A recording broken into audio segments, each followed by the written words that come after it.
Hello students, welcome to the online class. This is the first part of the chapter periodic table. In this part we are going to cover all these topics. First of all, need for classification of elements, Dobnier's trade, Newland's law of octaves, Mendeleev's periodic table, and lastly modern periodic table. First of all, why we need to classify the elements. जैसा कि बहुत सारे elements already discover हो चुके थे और सभी elements के प्रॉपर्टीज़ और उनके सिंबल्स उनके कलर्स को लर्न करना याद रखना बहुत ही ज़्यादा डिफ़िकल्ट हो रहा था। इसलिए जैसे जैसे एलिमेंट्स इंक्रीज़ होते गए उनसे नए कंपाउंड्स भी बनते गए और उनके बारे में स्टडी करना या उनके बारे में चीज़ें प्रॉपर्टीज़ को याद रखना बहुत डिफ़िकल्ट हो रहा था।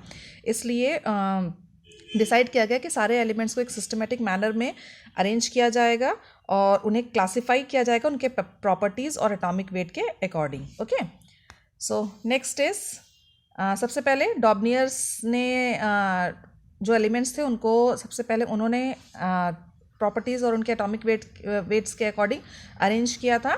जैसे ही डाल्टन ने अपनी थ्योरी दी थी उसी के बाद जो जितने केमिस्ट थे वो सारे के सारे एटॉमिक वेट और एलिमेंट्स की प्रॉपर्टीज़ के बीच में रिलेशनशिप उनकी स्टडी करना शुरू कर दिए थे।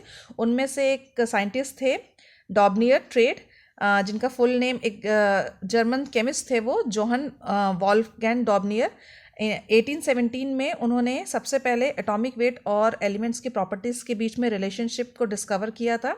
उन्होंने ऐसे एलिमेंट्स उठाए थे, तीन तीन के ग्रुप में उन्होंने एलिमेंट्स को डिवाइड किया था और वो ग्रुप में वही एलिमेंट्स होते थे जिनकी प्रॉपर्टीज़ आपस में मैच करती थी। ठीक है, सेकेंड पॉइंट उनमें क्या था, एक चीज़ और में कॉमन था, वो ये था कि उनके जो एटॉमिक वेट थे वो जो उनका एटॉमिक वेट था उसमें से तीनों में से जो मिडिल वाला एलिमेंट था was almost the arithmetic mean of the other two elements. ठीक है, तो जो मिडिल वाला एलिमेंट था उसका जो एटॉमिक वेट होता था वो अदर दो एलिमेंट के अरिथमेटिक मीन का वैल्यू होता था। ठीक है, जैसे कि जो भी डॉबनियर ने क्या किया था, उन्होंने तीन एलिमेंट्स को जो कि आपस में क्लोजली रिलेटेड होते, प्रॉपर्टीज़ उनकी मैच करती, जैसे कि उन्होंने तीन लिए थे, क्लोरीन, ब्रोमीन और आयोडीन। इन तीनों की प्रॉपर्टीज़ क्या है, आपस में मैच करती थी।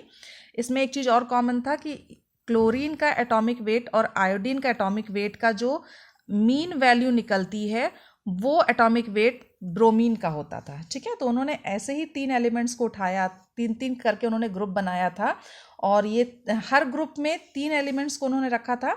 ये तीन का जो ग्रुप होता था इसे हम ट्रेड्स कहा गया था उस समय, और क्योंकि डॉबनियर ने इसको डिस्कवर किया गया था इसलिए डॉबनियर्स लॉ ऑफ ट्रेड्स ये कहलाया। उन्होंने तीन तीन के एलिमेंट्स को उठाए जो कि आपस में बिल्कुल प्रॉपर्टीज़ इनकी मैच करती थी और जो मिडिल एलिमेंट होता था उसका एटॉमिक वेट हमेशा रेस्ट टू एलिमेंट्स के अरिथमेटिक मीन की वैल्यू होती थी। ओके, ये लॉ फेल इसलिए हुआ because he fail to arrange all the known elements in the form of triads, because सारे एलिमेंट्स को उन्होंने थ्री के ग्रुप्स में सभी एलिमेंट्स को वो नहीं डिवाइड कर सके। The law of trade did not apply for certain elements which have similar properties. जो लॉ ऑफ ट्रेड था वो कुछ ऐसे एलिमेंट्स के लिए अप्लाई नहीं होता था जिनमें कि सिमिलर उनकी प्रॉपर्टीज़ तो सिमिलर होती थी पर फिर भी जो लॉ ऑफ ट्रेड था यानी कि अरिथमेटिक मीन जो निकलना चाहिए बीच वाले एलिमेंट का सेम एटॉमिक वेट नहीं आ रहा था। तो ऐसे फॉर एग्जांपल जैसे फ्लोरीन, क्लोरीन एंड ब्रोमीन, ये फ्लोरीन, क्लोरीन एंड ब्रोमीन जो थे वो सिमिलर, इनकी प्रॉपर्टीज सिमिलर होती थी पर जब इनका हम एटॉमिक वेट देखते थे वो सिमिलर नहीं आ रहा था। जैसा कि जो उनका ट्रेड था कि फर्स्ट दो एलिमेंट के एटॉमिक वेट का अरिथमेटिक मीन ही सेकंड का बीच वाले का होगा, ऐसा कुछ भी नहीं हो रहा था। इसलिए क्या हुआ, डॉबनियर्स का ट्रेड जो था वो कैंसिल कर दिया गया। Okay, the next is Newland's law. According to Newland's law of octaves, when elements are arranged in the increasing order of their atomic weights, the properties of the eighth element starting from any element are similar to the first one. Newland जो थे वो second chemist थे जिन्होंने properties, elements की properties और उनके atomic weight पे के अकॉर्डिंग एलिमेंट्स को अरेंज करने की कोशिश की थी। इन 1865 जॉन न्यूलैंड्स जो कि एक इंग्लिश केमिस्ट थे, उन्होंने अरेंज किया था सभी एलिमेंट्स को according to their properties and increasing atomic weight. उन्होंने क्या कहा था कि increasing order of the atomic weights and the properties of the eighth element starting from any element are similar to the first one. उन्होंने actually वो बहुत ज़्यादा music उनको बहुत ज़्यादा पसंद था, तो इसलिए उन्होंने म्यूज़िकल वे में जैसे सारे गामा पाधा नी सा अगेन सा रिपीट होता है, सारे गामा पाधा नी एंड सा अगेन रिपीट होता है, वैसे ही उन्होंने क्या किया, उन्होंने कहा कि जो भी एलिमेंट को वो एलिमेंट्स को उठा करके उन्होंने क्या किया कि एलिमेंट्स को उठाया और एक एटॉमिक मतलब सबसे पहला एलिमेंट रखा, फिर उससे जो उस सेकेंड एलिमेंट को उन्होंने रखने के लिए उससे बड़ा एटॉमिक वेट वाला एलिमेंट रखा, फिर उससे बड़ा वाला एटॉमिक वेट रखा, फिर उससे बड़ा वाला एटॉमिक वेट रखा। जैसे ही मतलब 8th तक पहुंचता था, 8th एक रो की 8th लाइन भरती थी, 9th पोजीशन पे फिर से वो एलिमेंट यानी प्रॉपर्टी जो होती थी एलिमेंट की वो रिपीट होने लगती थी, ठीक है ना। तो न्यूलैंड के अकॉर्डिंग, न्यूलैंड्स के लॉ के अकॉर्डिंग जो एलिमेंट्स थे वो अपने एटॉमिक वेट के इंक्रीजिंग ऑर्डर पे अरेंज किए गए। जैसे सबसे पहले किसी एलिमेंट का एटॉमिक नंबर 1 है, फिर उसके बाद 2, 3, 4, 5, 6, 7, 8। जैसे ही 8th आएगा, 8th के बाद आने के बाद में जब 9th पोजीशन पे एलिमेंट को रखना होगा तो हम फिर से फर्स्ट वाले एलिमेंट की प्रॉपर्टी को हम फिर से कंसिडर करेंगे, ठीक है। तो उन्होंने क्या किया, the properties of the 8th element starting from any element are similar to the first one. तो 8th एलिमेंट का जो प्रॉपर्टी होती थी वो बिल्कुल एकदम सेम फर्स्ट एलिमेंट के जैसे ही होती थी, ठीक है ना। मेरिट्स इनके थे कि it related the properties of elements to their atomic weight. Second, it indicates the recurrence of similar properties among the elements. Third, Newland was the first to detect the periodic pattern in the properties of elements. Merits क्या क्या थी Newlands की? पहली तो थी कि properties के बीच में रिलेशन, एटॉमिक जो एलिमेंट्स थे उनके प्रॉपर्टीज़ एटॉमिक वेट्स के बीच में रिलेशन था। It indicates the recurrence of similar properties among the elements. जो एलिमेंट्स थे उनके बीच में जो सिमिलर प्रॉपर्टीज थी उनको इंडिकेट करता था। Newland was the first to detect the periodic pattern in the properties of elements. Okay, now the next is drawbacks of Newlands law. Certain drawbacks थे न्यूलैंड के लॉ में। It was found that law of octave was applicable up to calcium.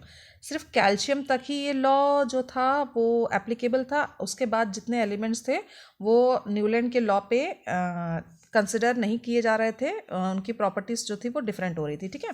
He did not leave any space in his table for undiscovered elements. उन्होंने अपनी table में कुछ ऐसे कोई भी स्पेस नहीं छोड़ा था जिसके कारण में जो भी नए एलिमेंट्स डिस्कवर किए गए उनको हम कहाँ रखें ये बिल्कुल भी पता नहीं था। To fit the later on discovered elements in table, Newland put the two elements in the same slot and some dissimilar elements under the same color.